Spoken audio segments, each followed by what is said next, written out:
Hey, you guys. This is How the Grinch Stole Christmas for our read aloud. This one doesn't relate to any of our texts. I just really love this book so much. My dad and I always watch it together on Christmas Eve as part of our tradition. So, hopefully, you guys have your own holiday traditions that are fun and really close to your heart. You'll remember as you grow up, kind of like I do. So, How the Grinch Stole Christmas by Dr. Seuss. Every Who down in Whoville liked Christmas a lot.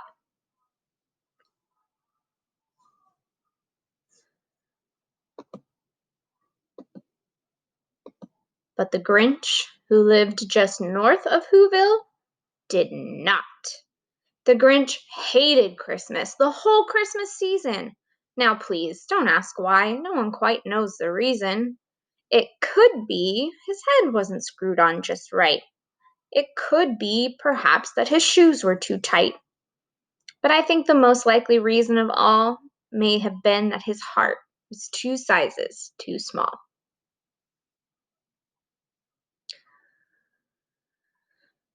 But whatever the reason, his heart or his shoes, he stood there on Christmas Eve, hating the Who's, staring down from his cave with a sour, grinchy frown at the warm lighted windows below in their town. For he knew every Who down in Whoville beneath was busy now hanging a mistletoe wreath. "And they're hanging their stockings," he snarled with a sneer. "Tomorrow is Christmas. It's practically here." Then he growled with his Grinch fingers nervously drumming. "I must find some way to stop Christmas from coming." For tomorrow, he knew, all the Who girls and boys would wake bright and early.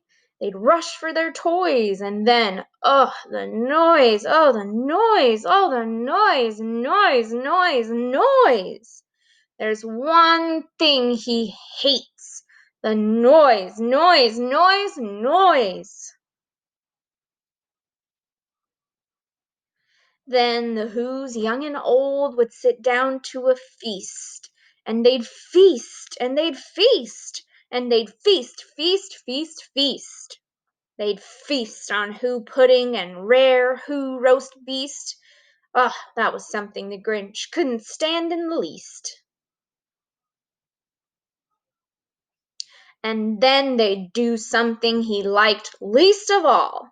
Every Who down in Whoville, the tall and the small, would stand close together with Christmas bells ringing. They'd stand hand in hand, and the Who's would start singing. They'd sing, and they'd sing, and they'd sing, sing, sing, sing. And the more the Grinch thought of this Who Christmas sing, the more the Grinch thought, "I must stop this whole thing.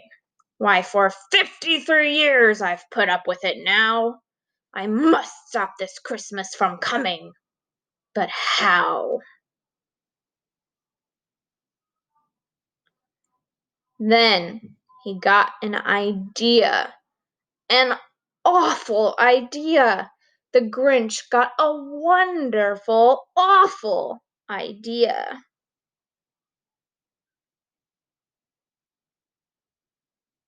"I know just what to do," the Grinch laughed in his throat, and he made a quick Santa Claus hat and a coat. He chuckled and clucked. "What a great Grinchy trick! With this coat and this hat I'll look just like Saint Nick. All I need is a reindeer." The Grinch looked around, but since reindeer are scarce, there was none to be found. But did that stop the old Grinch? No, the Grinch simply said, "If I can't find a reindeer, I'll make one instead." So he called his dog Max. Then he took some red thread and he tied a big horn on the top of his head. Then he loaded some bags and some old empty sacks on a ramshackle sleigh, and he hitched up old Max. Then the Grinch said, "Get up!" and the sleigh started down towards the home where the Who's lay a snooze in their town.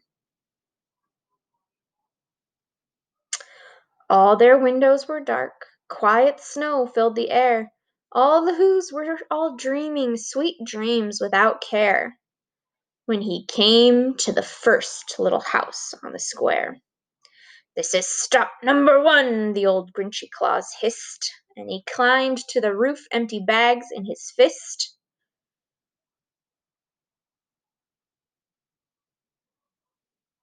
Then he slid down the chimney, a rather tight pinch, but if Santa could do it, then so could the Grinch. He got stuck only once for a moment or two. Then he stuck his head out of the fireplace flue, where the little Who's stockings all hung in a row. "These stockings," he grinned, "are the first things to go." Then he slithered and slunk with a smile most unpleasant, and round the whole room he took every present. Pop guns and bicycles, roller skates, drums, checkerboards, tricycles, popcorn, and plums. He stuffed them in bags, then the Grinch, very nimbly, stuffed all the bags, one by one, up the chimney.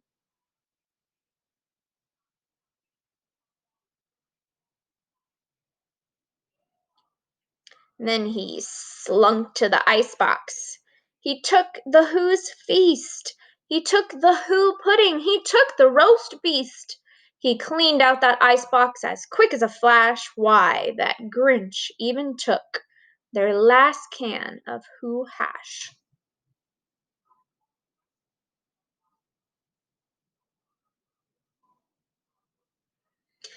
Then he stuffed all the food up the chimney with glee. "And now," grinned the Grinch, "I'll stuff up the tree."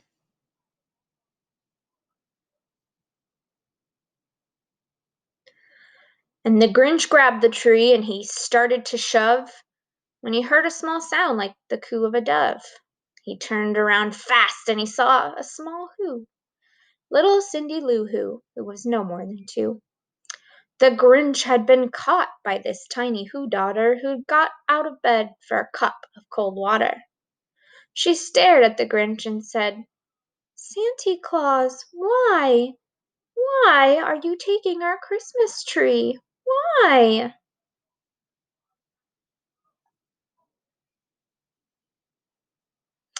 But you know that old Grinch was so smart and so slick. He thought up a lie and he thought it up quick. "Why, my sweet little tot," the fake Santa Claus lied.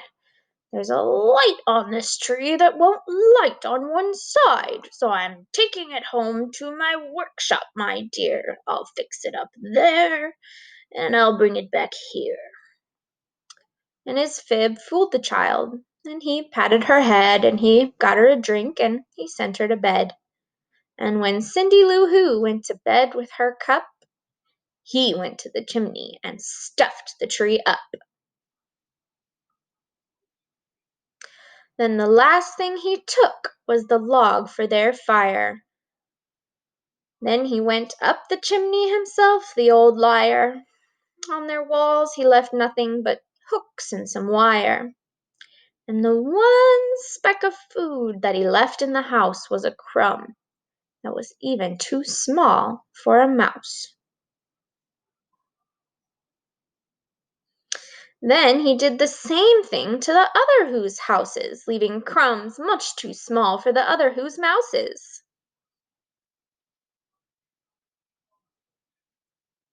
It was 1/4 past dawn, all the Who's still abed, all the Who's still a snooze when he packed up his sled. Packed it up with the presents, the ribbons, the wrappings, the tags and the tinsel, the trimmings, the trappings.